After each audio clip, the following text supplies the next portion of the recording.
Ahora sí. Yo sé que no me contestaron porque no me escucharon, nada más que eso. Muy contento de estar en casa y para que juntos abramos la palabra de Dios y dejemos que el Espíritu Santo hable a nuestros corazones. Esto no es una encuesta de nada por el estilo, después van a entender por qué pregunto esto. ¿Cuántos son hoy en día miembros bautizados de iglesia, no solamente de esta, quizás que están visitando nuestra iglesia, pero son miembros bautizados? ¿Pueden? Arriba, arriba, arriba, bien alto. Listo, bajen las manos, gracias. ¿Quiénes son amigos nuestros que ya hace 6, 7 meses, 2 meses que están asistiendo regularmente, ya sea a esta iglesia o a otra iglesia adventista? ¿Puedo ver? Bien, bárbaro, muchas gracias.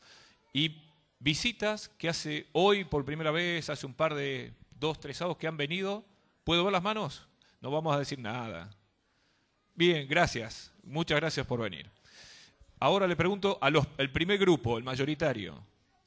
Hace un mes, quizás menos, que hay mucha efervescencia dentro del mundo espiritual. Y nos afecta directamente a la Argentina como país. ¿Está?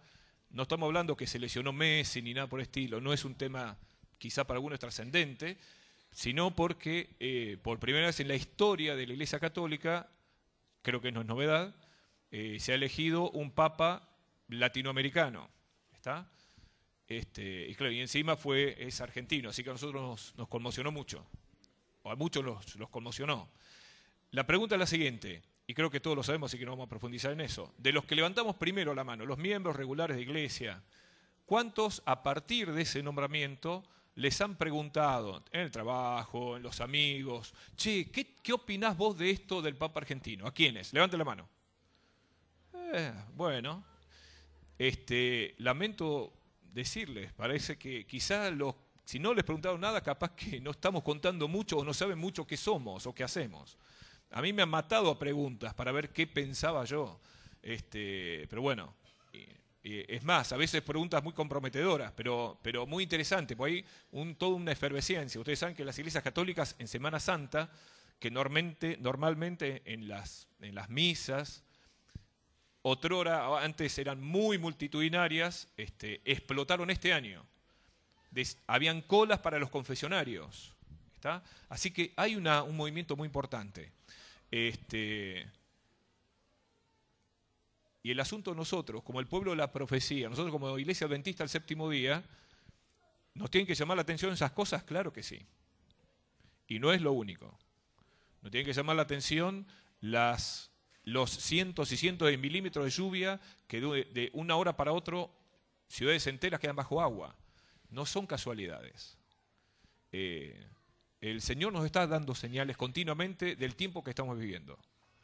Si nosotros no entendemos el mensaje, estamos en problemas. Y si no compartimos lo que sabemos, también estamos en problemas. Por eso hoy me quería referir a un mensaje que creo es el mensaje de la iglesia, no solamente que dio origen a la iglesia, sino que es el mensaje de hoy. Como dice Elena de White, es la verdad presente, es para hoy. Este es el mensaje nuestro. Nos define como iglesia. Y lamentablemente hemos perdido un poco, no sabemos bien por qué y qué dicen estos mensajes. Yo sé que al hablar de estos temas, que tienen mucho contenido profético, a veces pueden quedar cosas sin explicarlas del todo, y sé que corro ese riesgo. Pero prefiero que todos dejemos que el Espíritu Santo ilumine nuestro corazón, no por lo que yo diga, pues yo puedo decir cosas que están equivocadas, sino que despierte en nosotros el interés de estudiar estas verdades, pues la verdad para hoy, para nosotros. El mensaje, vamos a hablar del mensaje de los 3 ángeles. Creo que todos los que nacimos en la iglesia escuchamos siempre hablar del mensaje de los 3 ángeles. No, otro examen que no va a ser. ¿Alguno sabe cuáles son los mensajes de los 3 ángeles? ¿De memoria o más o menos de qué hablan los 3 ángeles? Ay. No, bajen las manos, pues bueno. Qué raro, porque nosotros siempre sabemos decir, nosotros tenemos el mensaje del tercer ángel y todos decimos que sí. Y es cierto, claro que es nuestro mensaje. Es más. Sí. No, todavía no. Es más, ahora vamos a ver cómo impacta esto tanto el mensaje de los 3 ángeles en toda nuestra idiosincrasia adventista. Es la raíz de nuestro mensaje. Sin embargo, nosotros como miembros de la iglesia no sabemos lo que dicen los mensajes de los tres ángeles y qué trascendencia tienen. No vamos a profundizar mucho porque es muy extenso y es muy profundo, pero vamos a tratar de hablar de estos temas y sobre todo las cosas. Nos vamos a tener que detener un poquito en algunos conceptos de interpretación profética. Son muy sencillos y ustedes se van a dar cuenta. Y la idea de esto es que también todos empecemos a entender cómo trabaja la Biblia. La Biblia básicamente se explica a sí misma. ¿Está? Bien. Sí. Esto se encuentra, por supuesto, en el libro de Apocalipsis. Y nosotros cuando escuchamos la gente, cuando dice, ¿a qué identifica Apocalipsis con qué? Con desastre, con cosas terribles, con desgracias profundas. Sin embargo, y nosotros también, dice, no, fue en Apocalipsis. Sin embargo, fíjese lo que dice el versículo 1. ¿Se puede apagar esto? Muchas gracias. Igual lo vamos a leer. Apocalipsis 1:1. La revelación de Jesucristo que Dios le dio para manifestar a sus siervos las cosas que deben suceder pronto y las declaró enviándolas por medio de su ángel a su siervo Juan. Fíjese que la palabra que subrayé dice revelación. Y busqué la palabra revelación en griego, esa palabra que se traduce como revelación es esta, apocalipsis, que obviamente de ahí viene Apocalipsis, y significa justamente revelación. Así que Apocalipsis no quiere decir desastre, cosas tremendas, oscuras, sino es una revelación, algo que Dios nos muestra.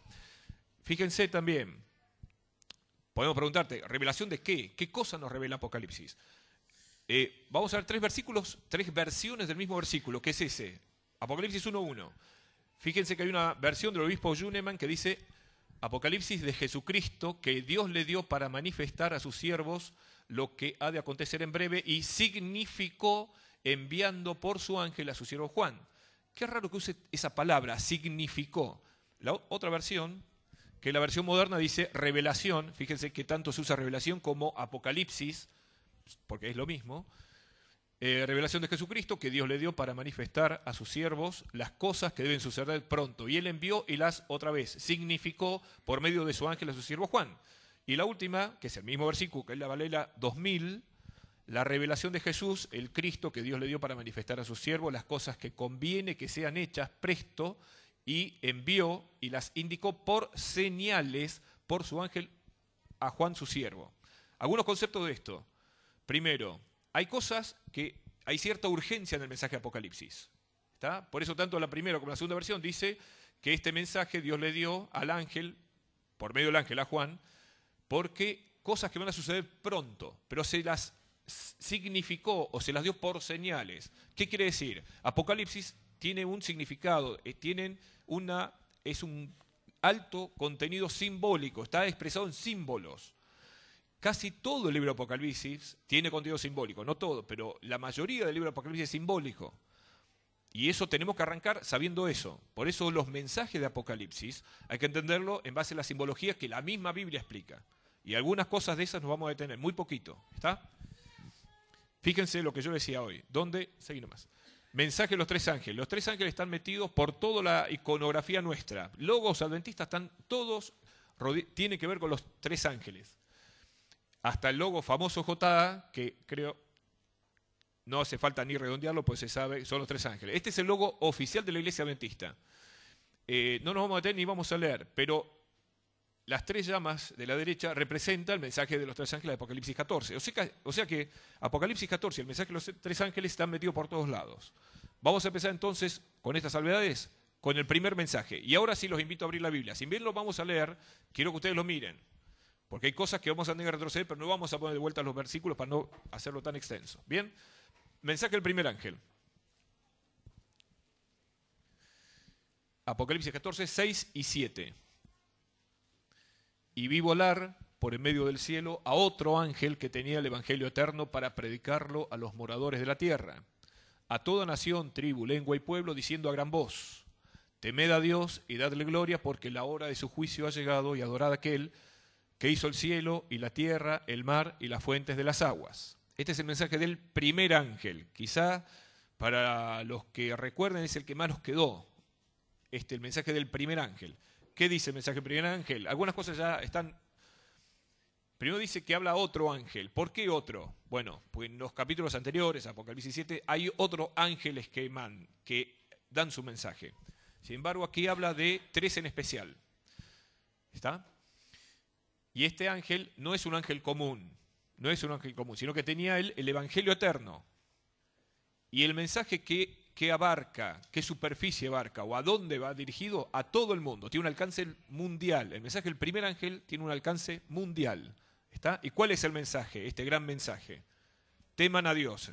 Por supuesto, es en sentido de respeto. Y el tema de la adoración es fundamental en el mensaje de los 3 ángeles. Y darle gloria. Después vamos a ver qué es dar gloria a Dios en el sentido simbólico. La hora de su juicio ha llegado. Vamos a ver qué juicio, lo vamos a mencionar nomás, no podemos profundizar en el juicio. Pero hay un juicio que comenzó con el mensaje de este ángel. Y adoren al que hizo, habla de la adoración a un Dios creador. ¿Por qué necesita Dios? ¿Y por qué nos menciona ya a esta altura de Apocalipsis que adoremos al Dios creador? ¿Qué cambia si adoramos a un Dios creador o no? Vamos a detenernos en eso también. ¿Qué significa dar gloria a Dios? Una cita de Elena de White, Mensajes Selectos. Dar gloria a Dios es revelar su carácter en el nuestro. Sencillito, ¿eh? Revelar el carácter de Dios en el nuestro es dar gloria a Dios. Y de esta manera hacerlo conocer. Esto es lo que básicamente, la esencia que decía nuestro director de obra misionera, la actividad misionera. Eso es lo que hay que hacer, reflejar el carácter de Dios.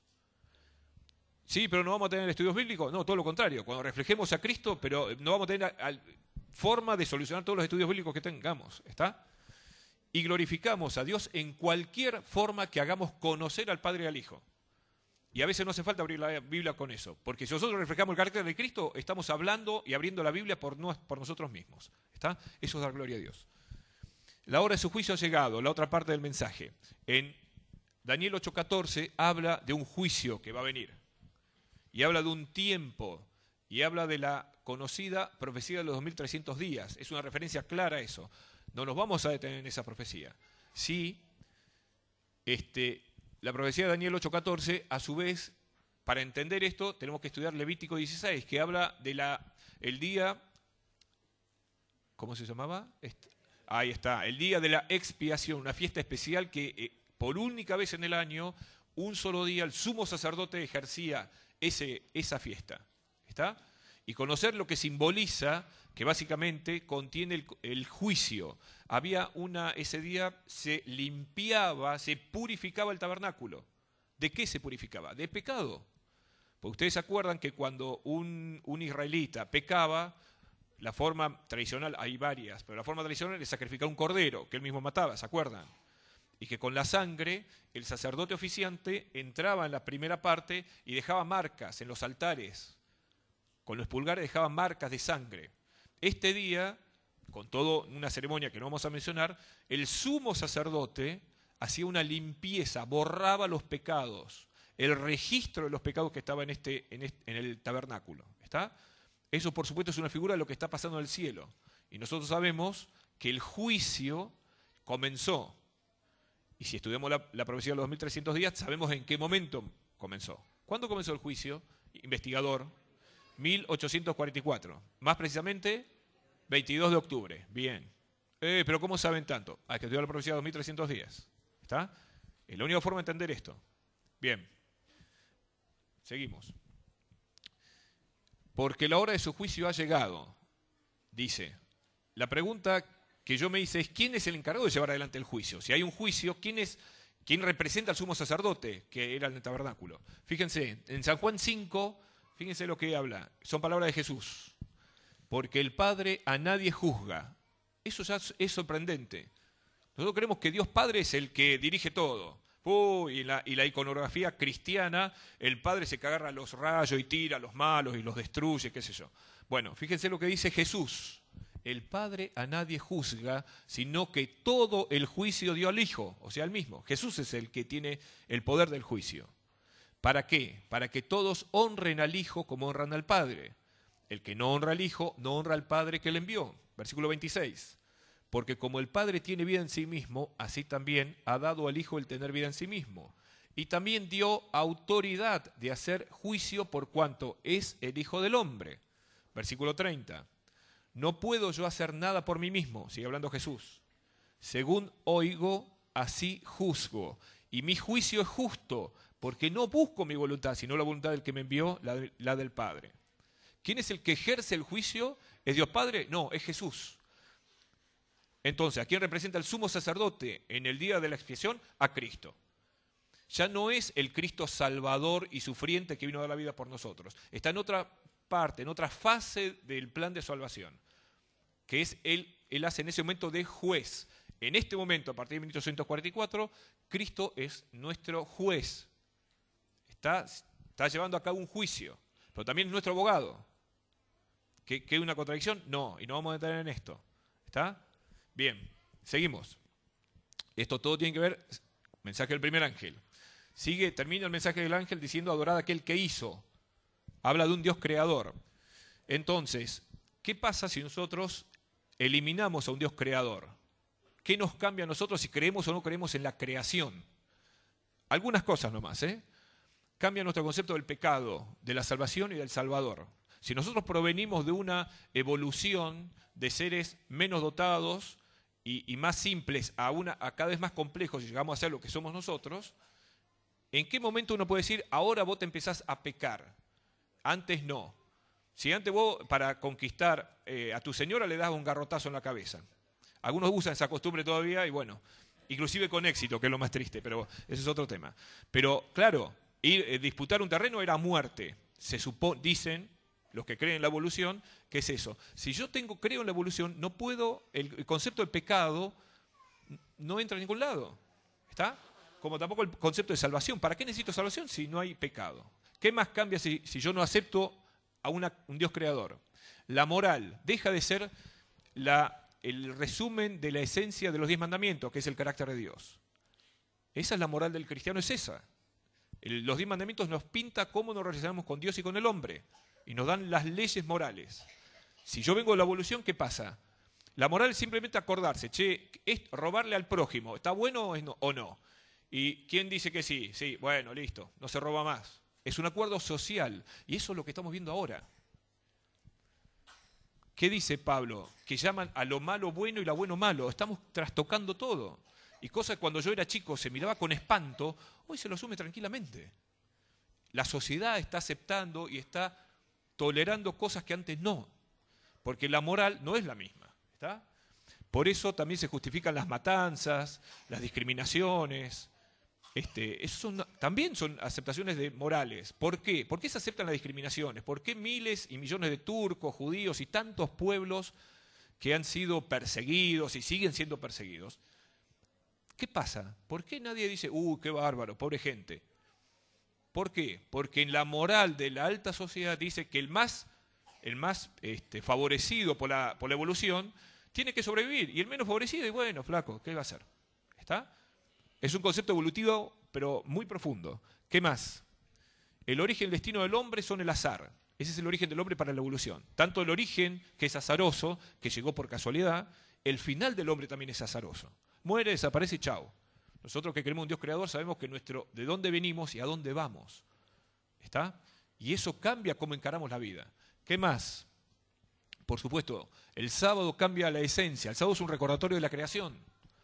Y si no hay creación, ¿para qué vamos a guardar el sábado? Bien. Y por supuesto, la otra gran institución de la creación, el matrimonio.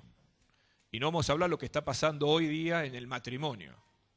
Y cómo se ha abierto aparentemente el concepto del matrimonio dentro de la sociedad. No solamente en Argentina, sino a nivel mundial. Pero fíjense que todo eso cambia a partir de que nosotros eliminamos a Dios como creador. Y eso es una de las partes esenciales del mensaje del primer ángel. Bien, yo sé que es mucho lo que estoy dando, lo sé, pero quiero que entiendan la profundidad que tiene esto y que para nosotros es muy importante.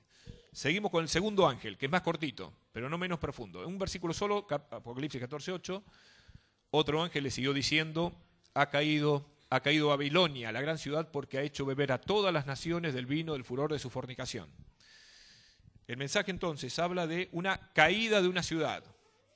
Esto fue escrito más aproximadamente del año 100 después de Cristo. ¿Babilonia existía? No. Bueno, había una pequeña aldea de ahí, pero la ciudad fastuosa que marcó la esencia del mundo antiguo en su época ya no existía. Entonces Babilonia está hablando de otra cosa. Y ahora nos vamos a tener un poquito en entender cómo trabaja la profecía en la Biblia. Y esto no es un misterio, porque como vimos al principio, es una revelación de Jesús. Cristo nos dio Apocalipsis y las profecías para nosotros las entendamos. ¿Está? No están ocultas, escondidas para que nadie se dé cuenta. No es un misterio. No, es algo que nosotros tenemos que resolver, que está ahí, está a la mano. Bien, esta Babilonia también tiene un alcance mundial, pero mal. ¿Por qué? Porque a las naciones, a todo el mundo le dio un vino de beber. Después vamos a ver qué es el vino que le da Babilonia a tomar a todo el mundo. ¿Bien? Y fíjense que no es un vino común, sino que es el vino del furor de su fornicación. Está hablando de una Babilonia que de muy pésima moral, muy mala moral. ¿Está? Bien, vamos a tratar de resolver un poquito eso. ¿De dónde surge Babilonia? Y la mayoría lo sabemos. Vamos a leer o a mirar muy rápidamente Génesis 10, donde está el origen de Babilonia. Y Cus engendró a Nimrod, quien llegó a ser el primer poderoso en la tierra. Este fue vigoroso cazador delante de Jehová, y fue el comienzo de su reino, el gobierno de Nimrod, por supuesto, Babel, Erec, Akkad, Calne, en la tierra de Sinar. Y recuerden ese lugar geográfico, que no está de casualidad ahí. ¿Está? En la tierra de Sinar, o en la llanura de Sinar, comenzó el reino este buen hombre, bueno, no era muy bueno, que digamos, que se llamó Nimrod, que era el primer poderoso, el primer gobernante. ¿Cuándo sucedió esto? Algunos siglos después del diluvio. ¿Está? Cus era el nieto de Noé. ¿Se acuerdan ustedes cuál fue la orden que Dios le dio a Noé y a sus hijos cuando salieron del arca? La misma a Adán y Eva. ¿Qué tenían que hacer? Júntense, quédense todos juntitos. No. Está toda la tierra para aprovecharla. Hay que desparramarse, pueblen toda la tierra. Fíjense que por eso se dice que es el primer poderoso, o el primer tirano fue Nimrod. Pues él hizo lo contrario. Se opuso a esa ley de Dios, a esa ordenanza de Dios. Distribúyanse, ocupen la tierra. Sí. Fíjense, algunas representaciones de Nimrod, es el que tiene número 1. Algunas iconografías de Nimrod, ¿está? Ya sea en piedra, después lo han hecho en metal, etcétera, etcétera. ¿Quién fue la mujer de Nimrod? Semiramis. Es muy interesante la historia, voy a tratar de resumirla mucho. Nimrod se casa con Semiramis. Nimrod muere y Semiramis, al tiempo de que murió Nimrod, quedó embarazada Semiramis.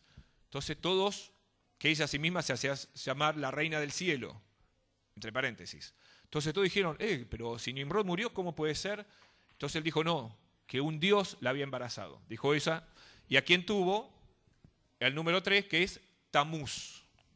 Tamuz es el hijo de Semiramis, que a su vez es esposa de Nimrod. Y no vamos a hablar de la iconografía, de la fiesta de Nimrod y de Tamuz, porque porque hay muchos chicos, y ya se imaginan para dónde dispara la cosa. Piensen algo muy feo, bueno, es peor todavía. ¿Está? Y esto es muy serio, y tiene que ver con Babilonia, con los orígenes de Babilonia. Esto es una iconografía clásica, una estatua muy clásica de quién, no piensen mal, o quizás sí, es de Semiramis y de Nimrod. Y alguno dirá, pero es igual.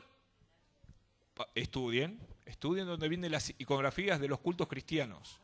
Las estatuas católicas, los dibujos católicos, ¿de dónde sacan la idea de la Virgen y del niño y cómo está agarrado y qué tiene? Lean un poquito, googleenlo, se van a sorprender. Esta es Semiramis y Tamuz, no lo escribí yo. Otra representación de Semiramis. ¿Dónde lo vi esto? ¿No se parece mucho a la estatua de la libertad? Sí, un ícono de la libertad del mundo. No, es Semiramis. Es Semiramis. ¿Qué es? Bueno, es que había... No, nada es casual. Nada es casual. Porque Babilonia, que en principio para el hebreo Babilonia, el nombre, la palabra Babilonia significa la puerta del cielo, la puerta de los dioses. Ahí se me borró. Por ahí anda. Pero para el hebreo Babilonia era confusión. ¿Por qué? Ahora vamos a ver por qué tenía esa determinación de confusión. Y eso está en la historia que nosotros conocemos, la Torre de Babel. Tenía entonces toda la tierra una sola lengua y unas mismas palabras, y aconteció que cuando salieron de Oriente, hallaron una llanura, ¿en dónde? En la tierra de Sinar. Fíjense. Y se establecieron allí. Se dijeron unos a otros, vamos, hagamos ladrillo, cosámoslo con fuego, le sirvió el ladrillo en lugar de piedra y el asfalto en lugar de mezcla. Y dijeron, vamos, edifiquémonos una ciudad y una torre cuya cúspide llegue al cielo. ¿Cómo una ciudad? Pero la orden de Dios no había sido, no, vamos a hacer, ¿para qué había que hacer eso? Y hagámonos un nombre por si fuéramos esparcidos sobre la faz de toda la tierra. ¿Qué había dicho Dios, Jehová, a Noé cuando sale del arca? Con el arco iris, ¿qué representaba? Una promesa. ¿Cuál era? Nunca más voy a destruir la tierra con agua. ¿Era eso sí o no? Sin embargo, ellos dijeron, vamos a hacer una torre alta por las dudas que suba el agua otra vez. Pero flaco, había una... No, vamos a hacerla. ¿Está? Y descendió Jehová, dice versículo 5, para ver la ciudad y la torre que edificaban los hijos de los hombres. Paramos ahí la historia porque es muy interesante la Torre de Babel y todas las consecuencias que tiene, que no nos vamos a detener ahora. Entonces, ¿cuáles eran el propósito de la construcción de Babel? Hay una cita en el Juez, Patriarcas y Profetas que dice, Dios había mandado a los hombres que se diseminaran por toda la tierra, que la poblaran y que se enseñoreasen de ella. Pero estos constructores de la Torre de Babel decidieron mantener su comunidad unida en un solo cuerpo y fundar una monarquía que a su tiempo abarcaría toda la tierra. Así, su ciudad se convertiría en la metrópoli de un imperio universal. Su gloria demandaría la admiración y el homenaje del mundo y haría célebres a sus fundadores. La magnífica torre que debía alcanzar hasta los cielos estaba destinada a ser algo así como un monumento del poder y sabiduría de sus constructores para perpetuar su fama hasta las últimas generaciones. Tremendo la definición. ¿No hay algunas palabras o algunas frases que son familiares como para nosotros? Fíjense en el resumen, lo que dice esta cita. Formaban una comunidad unida con la monarquía como sistema de gobierno. Siempre la monarquía es muy importante. Y la monarquía es el sistema que propone Babilonia, aún hoy en día. Siempre hay una cabeza visible y totalizadora. ¿Está? ¿Qué más? Iba a ser esta ciudad un monumento de poder y sabiduría para perpetuar la fama de sus fundadores. ¿Qué más? Iba a demandar, a exigir la admiración de todo el mundo, porque el objetivo es hacer un gobierno de alcance mundial, que eso es lo último, que es interesantísimo, es crear un nuevo orden. Dios había dicho, desparrámense. El único que lidera sobre ustedes, ¿quién es? Jehová, no hay otro. Sin embargo, a partir de Nimrod se hizo todo lo contrario. ¿Está? Fíjense, todo esto, si nos ponemos a pensar, tiene muy parecido a ¿qué? A lo que hizo Nabucodonosor en Daniel. ¿Se acuerdan? La estatua de oro. Eso está en Daniel 3. Donde 4 jóvenes dijeron no, 3 jóvenes, perdón, dijeron no aceptamos, y Nabucodonosor creó una estatua de oro muy alta, etcétera, etcétera, etcétera. ¿Cuál era el objetivo de esta estatua? La adoración del mundo, a eso apuntaba. Era el gobernante mundial Nabucodonosor. ¿Está? ¿Qué decía el mensaje del segundo ángel? Ha caído Babilonia. Muy bien. Fíjese, esto básicamente no está todo. El mundo antiguo. Abraham, la historia de Abraham es muy interesante para nosotros. De ahí sacamos mucho de lo que tiene que relación con Babilonia. ¿Tendrá? Fíjese lo que dice Génesis 11:31. Y tomó Taré, Abraham su hijo, y a Sarai su nuera, y salió con ellos de Ur de los Caldeos, ahí está marcada, para ir a la tierra de Canaán. Y vinieron hasta Harán y se quedaron allí. Versículo 32, murió Taré en Harán. Abraham vivía en Ur. ¿Está? Ahí vivía. ¿En dónde? ¿Qué era Ur? Era parte de la llanura de Sinar. Donde estaba la torre. No estaba, era vecino, estaba en el mismo, trabajaba ahí, estaba cerca de los dominios de que habían sido. Así que tuvo que pasar por Babel, porque esas eran las rutas. Si ustedes, para ir a Jerusalén, que era el mandato de Dios, no, tenían que atravesar el desierto sin nada. No se podía atravesar el desierto. Así que la ruta era esa. Era remontar el río Éufrates y luego descender rodeando el mar. Fíjese que de Babel, dale nomás, fueron hasta Harán, donde dice la Biblia que murió Taré, que era el padre de Abraham. Y luego la ruta habitual era descender hasta llegar a Jerusalén, que en ese momento por supuesto no existía, sino que la zona era esa. Esa era la ruta que hizo Abraham para llegar a la tierra que luego que Dios le había prometido. Pero, ¿qué quiere decir entonces? Que esta fue la primera salida de Babilonia. Abraham también salió, no literalmente, exactamente, no vivía en Babilonia no vivía, pero estaba en la zona de Babel. Y él tuvo que salir. ¿Por qué Dios nos insta a que nos tengamos que salir de Babilonia? Porque si no el plan de Dios se iba a coartar. ¿Por qué no salió más gente de Babilonia? Porque no había más gente para salir. ¿Por qué el arca eran solamente 8 personas? ¿Por qué tan poquitos? Si todos los millones que vivían y ya estaban todos corrompidos. Pero esa Babilonia que parecía que iba a tapar y a obstruir y a eliminar el plan de Dios, Dios hizo que continuara ese plan sacando gente de Babilonia. Y esa Babilonia, dice el mensaje del segundo ángel, se va a caer en un momento.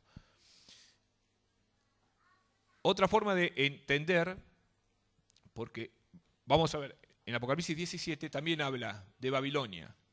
Y vamos a empezar a hacer algunas cosas de cómo entender los simbolismos. Apocalipsis 17:3. Vi a una mujer sentada sobre una bestia escarlata llena de nombres de blasfemia que tenía 7 cabezas y 10 cuernos. Todo esto es simbólico, no existe este animal. ¿Está? No existe. Sino que es simbólico. ¿Qué simboliza? Es otro tema que hoy no lo vamos a hablar. Y la mujer estaba vestida de púrpura y escarlata y adornada de oro y de piedras preciosas y de perlas y tenía en la mano un cáliz de oro lleno de abominaciones y de la inmundicia de su fornicación. Esta mujer tiene lo mismo que la... ¿Se acuerdan que Babilonia dice que tiene la copa llena de vino? ¿Está? ¿Será la misma o no? Versículo 5 de Apocalipsis 17. En su frente un nombre escrito, un misterio, Babilonia, la grande, la madre de las rameras de las abominaciones de la tierra. ¿Qué quiere decir Apocalipsis 17? ¿Que Babilonia también es representada por una mujer? Exactamente. Eso es lo que nosotros es evidente. Uy, volvé uno para atrás. No sé. Ahí está. Fíjese el versículo 18. Como termina el capítulo 17 de Apocalipsis, ¿qué dice? La mujer que has visto, era esa, es la gran ciudad que reina sobre los reyes de la tierra. No deja dudas. ¿Qué quiere decir entonces? ¿Qué aprendimos si leemos Apocalipsis 17? Que una mujer, en este caso es ramera, porque hay otras mujeres que es pura, representa Babilonia. O Babilonia también es representada por una mujer. ¿Está? Pero no solamente eso. Pues yo busco también mujer, virgen, en otros, pongo en una concordancia, puedo llegar a este lugar. Pablo, en Apocalipsis 2 Corintios 11:2, ¿qué dice? Volvé para atrás. Ahí está, espectacular. Porque os celo con celo de Dios, pues os he desposado con un solo esposo, para presentaros como una virgen pura a Cristo. Hay varios versículos en Ezequiel, etcétera, etcétera, que habla de la figura de Dios o de Cristo como esposo y la iglesia como esposa, o el pueblo de Dios como esposa, como mujer. ¿Está? Yo me retuve solamente en Corintios, que es más familiar para nosotros. Pero fíjense que que Pablo le habla a Corinto, a la iglesia de Corinto, y ¿qué dice? Os he desposado con un solo esposo. Ustedes tienen que ser puras, tienen que ser fieles a su esposo. Y no le hablaba a una mujer, le hablaba a la iglesia de Corinto como una mujer. La iglesia de Cristo es una mujer. ¿Está? Que es como una mujer virgen. ¿Por qué, proféticamente hablando, la iglesia todavía es virgen? ¿Cuándo se va a consumar el matrimonio de la iglesia con su esposo que es Cristo? ¿En qué momento? ¿Cuándo es la fiesta de bodas? ¿Cómo? Claro que sí. ¿La segunda venida de Cristo? Claro que sí. Por supuesto que sí. Claro que sí. A eso se refiere. Por eso también la parábola de las 10 vírgenes habla de este tema, de esa fiesta. ¿Está? Bien. Entonces, si nosotros sabemos entonces que una mujer es una iglesia y lo aplicamos lo mismo a Babilonia, ¿qué pasa? Nos damos cuenta que una mujer, en este caso ramera, no solamente es Babilonia, sino que es una iglesia. Y no una iglesia pura, una iglesia contaminada, impura, ¿está? Que trae confusión, que mezcla las cosas, ¿está? Y que se aparta totalmente, hace lo opuesto a Dios. Que busca no a un esposo como es Cristo, sino que busca relacionarse, porque dice que el vino es de fornicación, hace una relación ilícita, ¿con quién? Con los poderes terrenales. ¿Está? ¿Se entendió? ¿Estoy exagerando, estoy forzando la Biblia para explicar esto? ¿Está? Es más, no me digan ni que sí ni que no. Concordancia bíblica en casa y empiezan a buscar todas las citas de que parece Israel, yo te he desposado, etc. En Oseas habla de esto también. ¿Está? Bien, seguimos. Termina el mensaje del segundo ángel diciendo, porque ha hecho beber a todas las naciones del vino del furor de su fornicación. ¿Qué es el vino del furor? El evangelismo hay una cita que nos aclara todo. Las iglesias caídas son Babilonia. Babilonia ha estado promoviendo doctrinas venenosas, el vino del error. Este vino del error se compone de falsas doctrinas. Bien, entonces tenemos que buscar una iglesia que se ha alejado de los planes de Dios y que se relaciona con los poderes del mundo, que tiene poder. Esa es Babilonia. Eso es una parte de Babilonia. Pero en el segundo ángel, y Elena White dice que también las iglesias caídas son Babilonia. ¿Cuáles son las iglesias caídas? Las iglesias que se alejaron de la Biblia como fuente de doctrina. Muchas iglesias cristianas, evangélicas, se han alejado cada vez más y comulgan cada vez con cualquier religión en pos de la unidad. Acuérdense que Nimrod también hablaba de unidad. La unidad por sí sola no es garantía de nada. ¿Está? Depende de qué usamos como razón de nuestra unidad. ¿Quién es el que nos une? Eso es la gran pregunta. Y Babilonia, las iglesias caídas de Babilonia, las iglesias caídas que se oponen al mensaje claro de Dios, también son Babilonia. Y el vino del error son falsas doctrinas. ¿Cuáles son las doctrinas más falsas del cristianismo? Si los comparamos con la Biblia, ¿cuáles son? Hay varias. Hablamos del purgatorio. ¿Tiene sustento? ¿La Biblia habla del purgatorio? No. El sábado. Y por consecuencia, porque Babilonia no se queda solamente con decir el sábado no es el día sagrado, sino que cambia de día. ¿Está? Impone otro día que no es santo. ¿Está? Y yo he buscado en enciclopedias católicas y dicen, sí, el sábado es el día que eligió Dios. Sí, sí, claro que sí. Pero la iglesia dice que es el domingo. Y no discutamos más. ¿Qué más? ¿Cuáles son otras doctrinas que Babilonia penetra y que las iglesias protestantes caídas también comparten? El estado de los muertos. El estado de los muertos. Todos hablan, sí, después todas las pequeñas variantes, pero globalmente entran en lo mismo. La Biblia, ¿qué dice del estado de los muertos? ¿Qué pasa cuando uno muere? Nada. Chao. No pasa nada. Es como Jesús, ¿con qué comparaba la muerte? Con un sueño. Si uno está durmiendo, ¿sabe si sube o cae la bolsa? No. No. Si mi hijo está rompiendo los vidrios del vecino, no. Salvo que haga mucho ruido y me despierte. Pero si no sé lo que pasa. No sé lo que pasa. ¿Está? Por eso cuando Jesús fue a ver a Lázaro, ¿qué dijo? Lo vengo a despertar. ¿Se acuerdan? Y que los discípulos le dijeron, no, maestro, no está durmiendo. No, está muerto. Dijo, sí, yo lo vengo a despertar de la muerte. Para Jesús el sueño y la muerte eran sinónimos. ¿Está? Sin embargo, Babilonia, en todo el concepto global de Babilonia, habla de la muerte que es un traspaso para otro lado. Uno cambia de estado, no que ya está. ¿Está? Y esas son las doctrinas falsas que las iglesias evangélicas se han alejado de la Biblia. Y si ustedes leen la fundamentación de muchas iglesias que son hermanos nuestros fabulosos, pero cuando uno empieza a ver la fundamentación bíblica, es la misma que usa la Iglesia Católica para fundamentar sus doctrinas. Y entonces me doy cuenta de que Babilonia, que es el mensaje del segundo ángel, también son las iglesias caídas. Seguimos. Mensaje del tercer ángel, que este es el último. ¿Qué dice el mensaje del tercer ángel? 14:9, Apocalipsis 14:9. El tercer ángel, 9 en adelante. El tercer ángel lo siguió diciendo a gran voz, si alguno adora a la bestia y a su imagen, ya empezamos con problemas. ¿Quién será la bestia?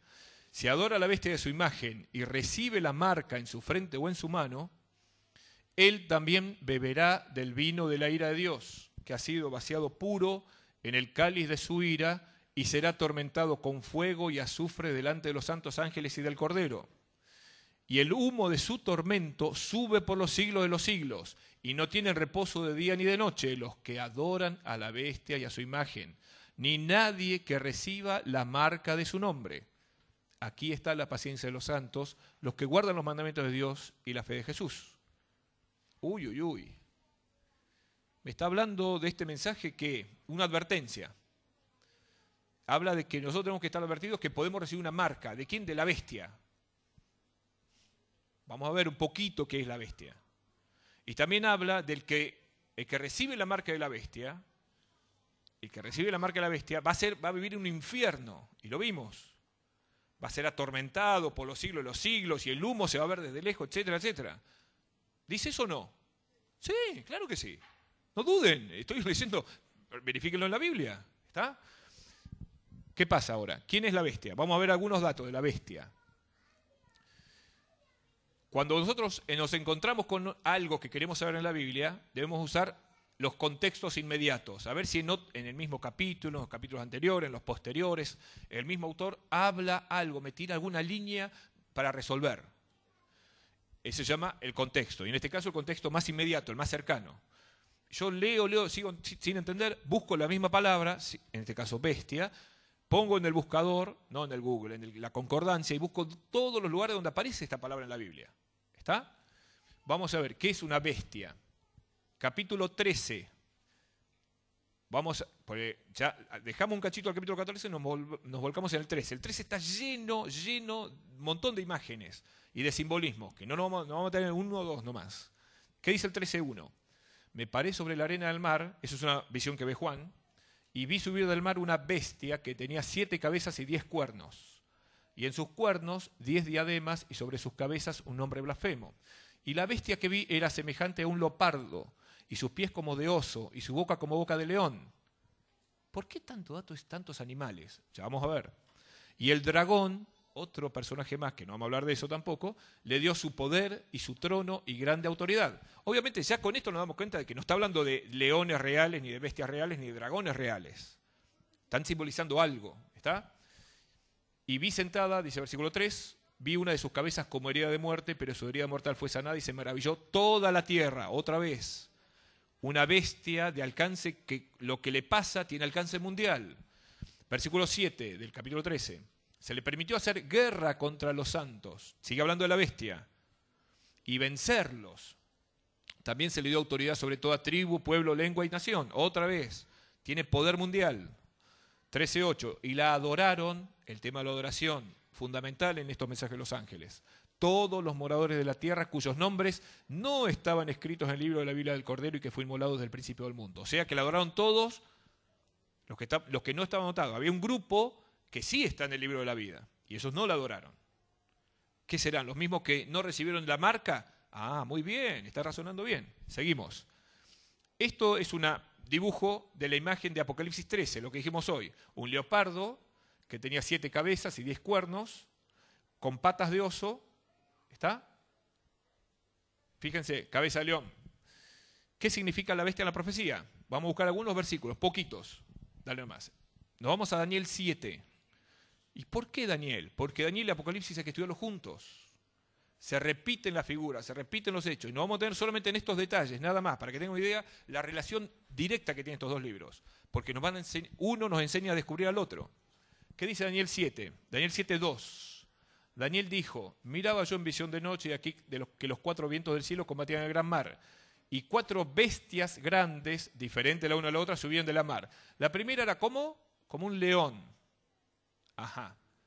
Versículo 5 dice, la segunda, que era semejante a un oso. ¡Alala! Y la tercera, después de esto miré y era semejante a un leopardo. Y entonces a mí me llama la atención porque digo, claro, el león, el leopardo, que el cuerpo del leopardo y las patas de oso. ¿Qué tiene relación uno con otro? Totalmente. ¿Y qué significa todo eso? Hay que investigarlo en casa. ¿Vamos a darle alguno? Sí, lógico. No se pierda investigar eso. No se dejen que Dios los impresione con estas cosas.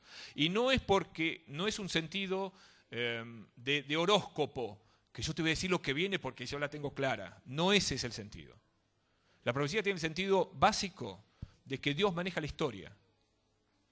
Y que su palabra es inspirada por Dios. No es un invento de algunos viejos que se dedicaron y después otros tipos que no tenían nada que hacer, juntaron todo y hicieron una Biblia. Esto nos demuestra que Dios inspiró todo en la Biblia. Y que todos los planes de Dios no son misteriosos. Porque no hará nada el Señor sin que revele a sus siervos los profetas. ¿Los profetas qué sabían todo esto que iba a pasar? Sí. ¿Y entendían esto? No. Por eso si ustedes leen Daniel 8... la última parte, la primera parte de Daniel 9, Daniel 12, y también algunas porciones de Juan en Apocalipsis, que ellos no entendían. ¿Por qué? Pues no era el mensaje para ellos, era para nosotros. Y querían saber, pero Señor, no entiendo nada. Quédate tranquilo, no es para vos. ¿Está? Seguimos. Daniel 7, la última parte, el otro ya lo leímos. Fíjense lo que dice el versículo 16 y 17, Daniel 7. Me acerqué a uno de los que asistían y le pregunté la verdad acerca de todo esto. Él en visión vio todo esto y le va a preguntar a alguien. y me habló y me hizo conocer la interpretación de las cosas. Estas 4 bestias, le dijo este hombre a Daniel, son 4 reyes que se levantaron sobre la tierra. Y eso lo tengo que anotar ahí. Porque la misma Biblia me dice que bestia es un rey. ¿Está? Entonces ya lo tengo que anotar dentro de mi libro de simbolismos, porque la misma Biblia me indica eso. Pero sigo leyendo. Y me voy a Daniel 2, porque me hizo acordar de algo. ¿Se acuerdan de Daniel 2? La estatua de Nabucodonosor. No vamos a hablar, léanlo en casa. Nabucodonosor tiene un sueño, sueña con una estatua de varios metales, de oro, de plata, de bronce, etcétera, etcétera. No se acordaba el sueño, Daniel va y le dice el sueño y le dice la interpretación. ¿Qué significa esto? Nos vamos a meter solamente en un detalle. Fíjense lo que dice, versículo 2, capítulo 2, versículo 38 de Daniel. Él, o sea Dios, está hablando de Dios Daniel, los ha entregado en tu mano y te ha dado el dominio sobre todo. Tú, le está hablando a Nabucodonosor, eres aquella cabeza de oro. Versículo 39, y después de ti se levantará otro reino inferior al tuyo. Y yo me tengo que detener ahí. ¿Qué quiere decir Daniel? ¿Que rey y reino es lo mismo? Sí, exactamente. Y eso ya lo podemos poner. Y si yo sé que una bestia es un rey, también es un reino. Son palabras que en la profecía se usan indistintamente. Estamos hablando de profecía, ¿está? No en cualquier lado. Y si yo estoy hablando, leo una profecía y hablo de una bestia, sé que es un reino. ¿Y qué es un reino? Es un poder geopolítico. Un poder visible, que tiene un lugar, que ocupa y que tiene una influencia muy importante. Puede ser mayor o menor, pero tiene una influencia poderosa. Eso es un reino, es un rey, es una bestia, proféticamente hablando. Pero ¿por qué la profecía habla de una bestia? ¿Por qué no es un animalito? ¿Por qué en vez de ser una bestia no es un corderito, un caballito, un pony con todas las crines esas largas que se hacen trenzas, las nenas y todo eso? ¿Por qué elige bestias? ¿Qué quiere decir? ¿Que son animales depravados, destructores? Exactamente. Pues nosotros leemos el detalle de la representación de las bestias de Daniel 7, vemos que todas las bestias, y especialmente la última, que no vamos a hablar de eso, tienen todo un fin común, que es la destrucción del pueblo de Dios y de la obra de Dios. Y que Dios continuamente está preservando a su pueblo. Y si nosotros descubrimos eso, la profundidad de eso, nos vamos a dar cuenta que nosotros podemos estar seguros si confiamos en Dios. Porque la bestia, hay una bestia que se está asomando y que va a querer hacer lo que quiso hacer Nimrod, y lo que quiso hacer Babilonia, y lo que quisieron hacer todos los demás reinados que tuvieron dominio mundial, es aplastar el pueblo de Dios en la tierra, y la influencia del pueblo de Dios en la tierra. ¿Está? Seguí nomás. Se coló. Bueno, no importa. ¿Qué es la marca? Acuérdense que había una advertencia, que había que cuidarse de esto, de la marca de la bestia. ¿Qué es la marca de la bestia? Hay muchas películas que hablan del 666, qué sé yo. ¿Tiene que ver con eso? Sí, totalmente.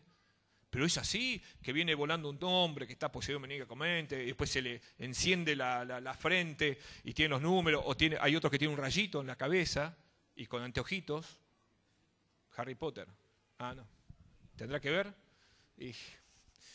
Tercer ángel. Fíjense esta versión. La Biblia de Jerusalén, la tercera edición, cómo traduce el versículo 9. Un tercer ángel le siguió diciendo con fuerte voz: si alguno adora a la bestia y a su imagen y acepta la marca en su frente o en su mano. ¿Qué quiere decir? La marca de la bestia, ¿cómo es? ¿Yo voy caminando y de repente pasó la bestia y me marcó? No, es voluntaria. Es voluntaria la marca que me deja la bestia en mí. Ahora vamos a ver qué es la bestia. Pero quiero que entienda esto. Nadie es marcado de casualidad. Yo me despierto y tengo la marca de la bestia. No. Que obviamente como es simbólico no es visible. Claro que no. ¿Está? ¿Qué más? ¿Qué es la marca? Fíjense. Porque si hay una marca, porque siempre Satanás hace lo mismo. Mientras Dios da una cosa, Satanás hace algo parecido, pero horrible, por supuesto. Nosotros en Buenos Aires, en Argentina, diríamos trucho. ¿Está? Si hay una deidad de 3 personas que los dos debemos adorar y hacemos bien, hay una deidad también, pero falsa. Si hay un día de reposo que Dios marcó, hay un día de reposo falso. Si hay un plan de salvación que Dios dio y una forma de llegar a Dios y de pedir perdón, Satanás es otra forma falsa. ¿Está? Y con la marca es lo mismo. ¿Por qué? Porque nosotros también somos sellados. Ezequiel 20:12, y les di también mis sábados, que fuesen por señal entre mí y ellos, para que supiesen que yo soy el Señor que los santifico. ¿Qué quiere decir? ¿Que nosotros también podemos ser señalados? Claro que sí. Todos vamos a ser señalados. Y de eso se trata el juicio también. En el juicio, por eso la advertencia del tercer ángel. Ojo, ojo que pueden recibir. Y si no reciben si no reciben el sello de Dios, van a recibir la marca de la bestia. ¿Y por qué esas palabras diferentes? Fíjese lo que significa en el diccionario Vine. El hebreo para señal es ot, no es importante, sino lo que significa es muy interesante. El término indica alguna marca que caracteriza una persona o un grupo, caracteriza algo. El mismo versículo Ezequiel dice, yo le doy un sello para identificarlos conmigo. Si ustedes llevan mi señal, todos se dan cuenta que ustedes son míos. Qué lindo eso. ¿Y cuál es esa marca? El sábado. Qué interesante. ¿Qué quiere decir? Que el domingo entonces, que no es el día que el cristianismo eligió por elección, no porque Dios lo hizo. ¿Qué quiere decir? ¿Que el domingo es la marca de la bestia? Sí, absolutamente. Y eso tiene que ver con cuando la historia del mundo se desencadena totalmente.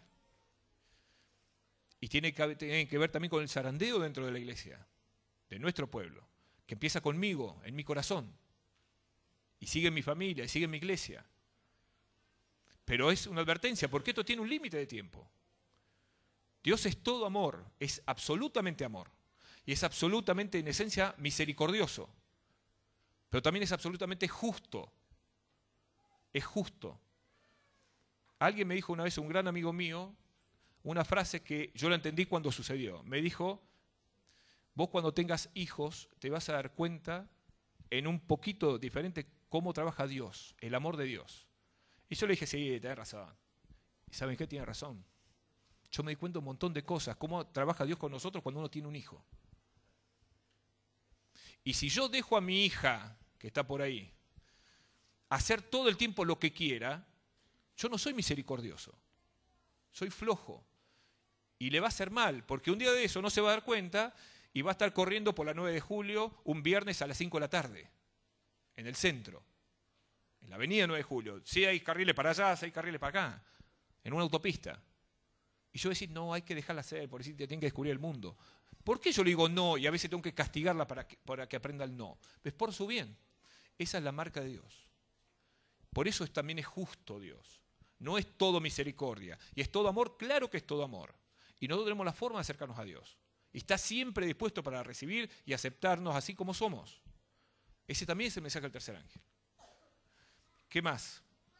Por otro lado, esto es un dibujo. No me digan, uy, sí. Algunos han dicho por ahí. ¿No les llegó un mail hace un tiempo de un chip que se va a implantar abajo de la mano derecha o detrás de la oreja, qué sé yo, el occipital? Esa es la marca de la bestia. Y lamento decirte, no. La marca de la bestia tiene que ver con otro lado. Yo no digo que no exista. Una cosa no quita la otra. Hace años que se viene usando para los animales un chip que se le implanta en una oreja. Y que va con un escáner en medio del campo, está a 300 kilómetros del lugar más cercano, le pone un escáner, ¡puc! Y sabe la vaca cuándo nació, qué vacunas tiene, qué necesita, si tiene enfermedades, si ha sido tratada. Y nos sale muy caro, ¿eh? A un poquito de plata cualquiera lo puede poner, acá, en nuestros campos. No es esa la marca de la bestia. Fíjense que el sello de Dios, ¿dónde se pone? ¿En qué lugar? En la frente. ¿Y la marca de la bestia dónde iba? En la frente o en la mano. ¿Qué quiere decir eso? ¿Es casual? No. ¿Por qué el sello de Dios no está en la mano? Está solamente en la frente. Estar en la frente significa que es mi esencia, lo que yo soy como persona. ¿Está? Por eso Dios sella solamente en la frente, porque denota, por eso somos pertenecientes a Dios. Por eso el sábado nos demuestra lo que somos.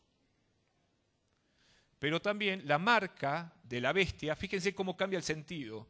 La palabra griega es jarama, no importa, que es rasguño o picazón o sello como etiqueta de servidumbre.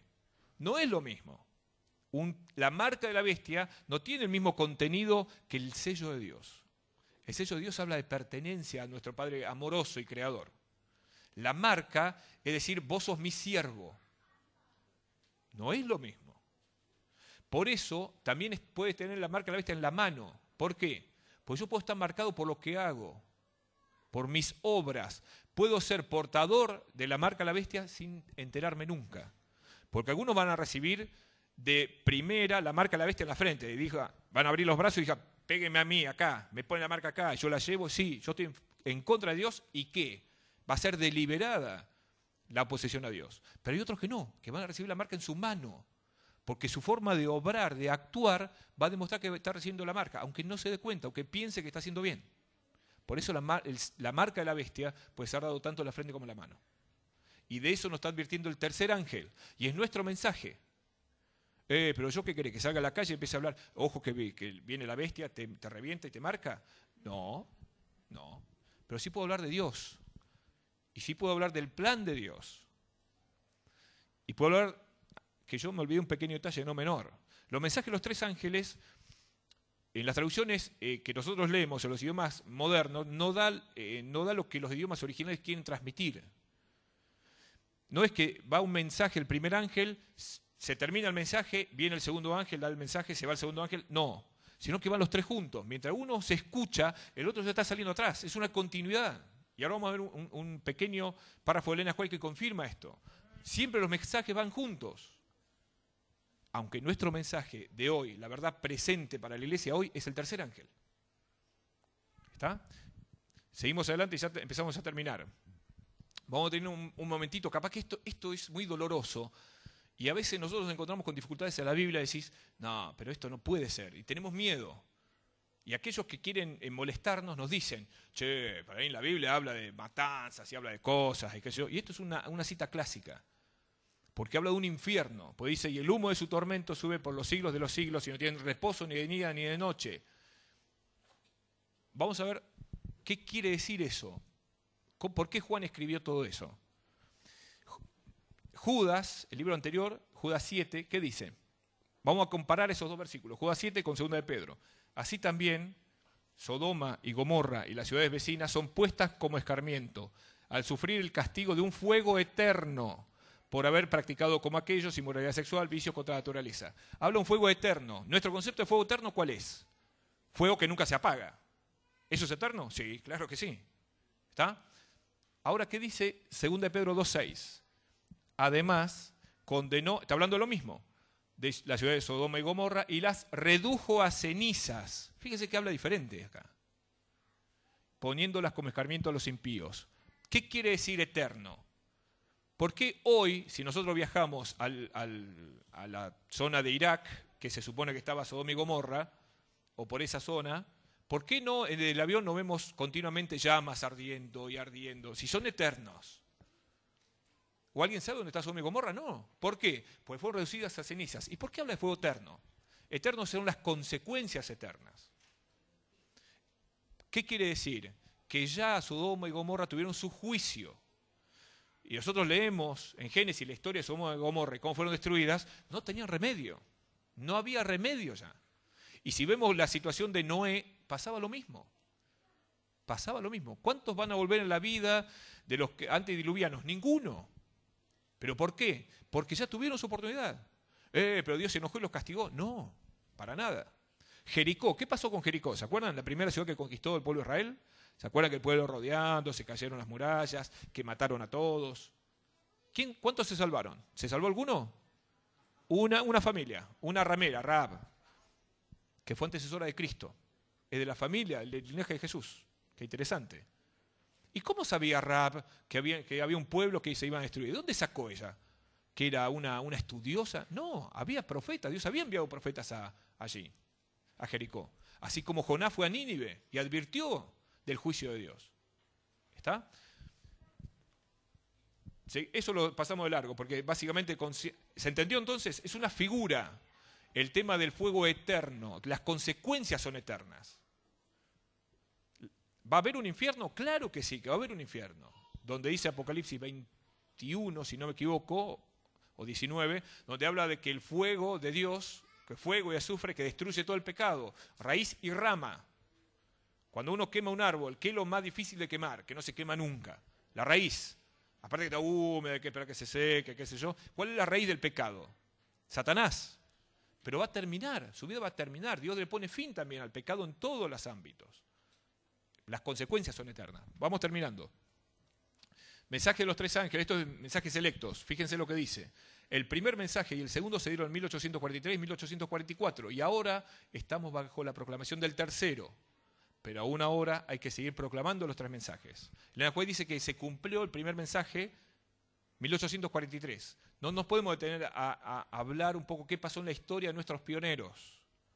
Algo nos podemos llegar a acordar. ¿Está?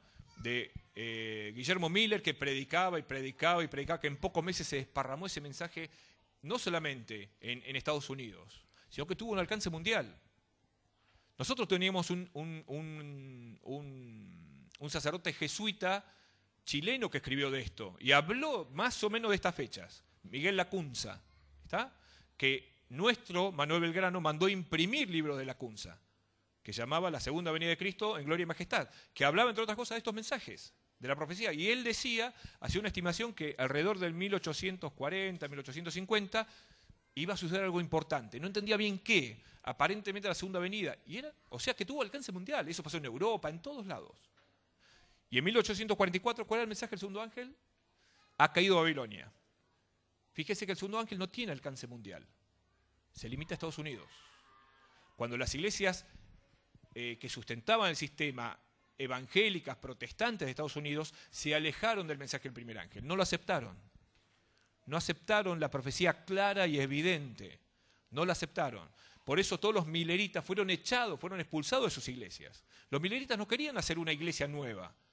No, querían mostrar y que las iglesias entiendan el mensaje. No querían hacer una iglesia nueva. Dicen, no, si nosotros, cada uno es bautista, otro es metodista, otro es otra iglesia. No queremos irnos de la iglesia. Queremos que la iglesia entienda y que cambiemos todo, que entendamos todo este mensaje. Y no quisieron, fueron rechazados. De eso habla el segundo ángel, pero que se va a volver a cumplir. Que no nos podemos detener en eso, pues ya es tarde. Dale más. Mensajes electos, página 165. Este mensaje, o sea, el tercer ángel, abarca los dos mensajes precedentes y se lo presenta como si fuera pronunciado a gran voz. Es decir, con el poder del Espíritu Santo. Ahora están en juego todas las cosas. Debe darse la mayor importancia al mensaje del tercer ángel. Es un asunto de vida o muerte. Y ya nos dimos cuenta por qué.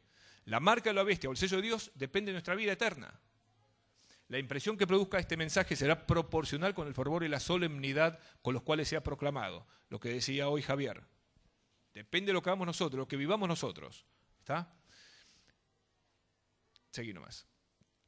Vamos terminando con el mensaje del tercer ángel, que decía, él también beberá, el que no... Él decía, el mensaje, ¿se acuerdan? El que recibe la marca de la bestia también beberá del vino de la ira de Dios. No es el vino de la fornicación de Babilonia. Hay un vino peor que ese. Es el vino de la ira de Dios. Y ese sí que no se salva a nadie. ¿Por qué? Dice, porque ha sido vaciado puro. Y el vino de la ira de Dios, el que tome el vino de la ira de Dios, no sobrevive. ¿Y hay alguien que tomó el vino de la ira de Dios? Sí, hubo uno. Adivinen quién. Fíjense, dale nomás. San Lucas 22. Y él, está hablando de Jesús, se apartó de ellos a distancia como un tiro de piedra y puesto de rodillas oró diciendo, Padre, si quieres, pasa de mí esta copa. ¿De qué copa hablaba? De esa, de la ira de Dios. Pero no se haga mi voluntad sino la tuya. Hasta Cristo sabía las consecuencias de que era tomar de esa copa, de la ira de Dios. Por eso Jesús, dice Isaías, cargó en sí todos los pecados. Y esto tiene relación con el mensaje del tercer ángel. Es descubrir la profundidad del pecado, que es tan profundo que hasta por unos minutos, unas horas, Jesús estuvo solo. Él solo con todo lo que implica el pecado. Él bebió de esa copa, la que hace que nos evita que nosotros la tengamos que tomar. Si aceptamos a Jesús, nada más que eso. Y terminamos. Donde termina el mensaje del tercer ángel, que lo leyó el anciano, que lo leyó Francisco, que dice, oí una voz desde el cielo que me decía, escribe, bienaventurados de aquí en adelante a los muertos que mueran en el Señor. Sí, dice el Espíritu, descansarán de sus trabajos porque sus obras con ellos siguen. ¿De qué es eso de los de que de aquí en adelante? ¿Desde dónde de aquí en adelante? Desde la proclamación del mensaje del tercer ángel. O sea, desde 1844 en adelante, Dice que tienen que estar felices los que se mueren. Si a alguno de nosotros nos toca que Dios nos llama al descanso, tenemos que estar felices igual. ¿Pero por qué? ¿Por qué? Porque ellos descansan en sus trabajos, pero sus obras continúan. Sí, está bien, pero fíjense lo que dice Daniel 12, 1 y 2. En aquel tiempo se levantará Miguel, el gran príncipe que está de parte de los hijos de tu pueblo, y será tiempo de angustia, cual nunca fue desde que hubo gente hasta entonces. Pero en aquel tiempo será libertado tu pueblo. Todos los que se hacen escritos en el libro de la vida, por supuesto. Y muchos de los que duermen en el polvo de la tierra serán despertados. Unos para vida eterna y otros para vergüenza y confusión perpetua. Sí, bárbaro. ¿Y qué tiene que ver con Apocalipsis? Conflicto de los siglos, página 695. Es una cita un poquito larga, pero hoy vamos a ver la relación que Elena White hace en los dos, que están hablando de lo mismo. Los sepulcros se abren y, citando Daniel 12, muchos de los que duermen en el polvo de la tierra serán despertados, uno para la vida eterna, otros para vergüenza y confusión perpetua. Todos los que murieron en la fe del mensaje del tercer ángel salen glorificados de la tumba para oír el pacto de paz que Dios hace con los que guardan su ley. Los que les traspasaron, Apocalipsis 1.7, los que se mofaron y se rieron de la agonía de Cristo y los enemigos más acérrimos de su verdad y de su pueblo son resucitados para mirarla en su gloria y para ver el honor con que serán recompensados los fieles y obedientes. ¿Qué quiere decir Elena White? ¿De qué habla el final del mensaje del tercer ángel y Daniel 12? ¿Que va a haber una resurrección especial? Exactamente. Los que duermen en la fe del tercer ángel, todos los que duermen en Cristo a partir de 1844 van a volver a la vida un ratito antes de la segunda venida de Cristo, un poquito antes. Y no solamente ellos, sino también los que le traspasaron, los enemigos más atroces, los que se opusieron tenaz y obcecadamente contra Dios, también van a volver a la vida para ver cómo se resuelve la historia del mundo. No sé si a ustedes les pasó, pero yo decía, yo quiero estar vivo para ver justamente el desenlace de la historia. Yo quiero saber ¿quiero ver a Jesús volver? Claro que sí, lo voy a ver volver, pero quiero ver qué pasa un ratito antes, cómo se resuelve todo. Quédate tranquilo, porque Dios te promete que si Dios te llama al descanso, no te preocupes, vas a vivir eso. Vas a vivir eso. Impresionante el mensaje del tercer ángel. Impresionante. ¿Quién no quiere estar presente a eso? Por eso no tenemos que tener miedo a la muerte, en absoluto. Si yo estoy bien con Cristo, hago lo que Él me dice y recibo su sello, hay que estar tranquilo. No importa dónde me sorprenda la muerte. No importa eso. No importa. Terminamos. Ese es el mensaje del tercer ángel. Como decía al principio, ese mensaje para hoy. Nosotros hoy, para cada uno de nosotros, para cada una de las escuelas sabáticas, de los cultos, para cada una de nuestras familias, tiene que ver con el mensaje de estos tres ángeles. Y nosotros tenemos la responsabilidad de hacerlo. Y no es una responsabilidad menor porque está el futuro de la humanidad en estos mensajes. Decís, pero yo no sabía lo que quería decir los mensajes de los tres ángeles. Ya lo sabés. Ya lo sabés. Sabés un poquito. Hay que seguir estudiando y hay que darse cuenta de que si yo no predico esto, puedo caer del otro lado, ser parte de la otra parte, la que recibe la marca en la frente o en la mano, inclusive sin darse cuenta. Que Dios nos bendiga mucho, personalmente, en nuestras actividades todos los días y también en esta que es su iglesia.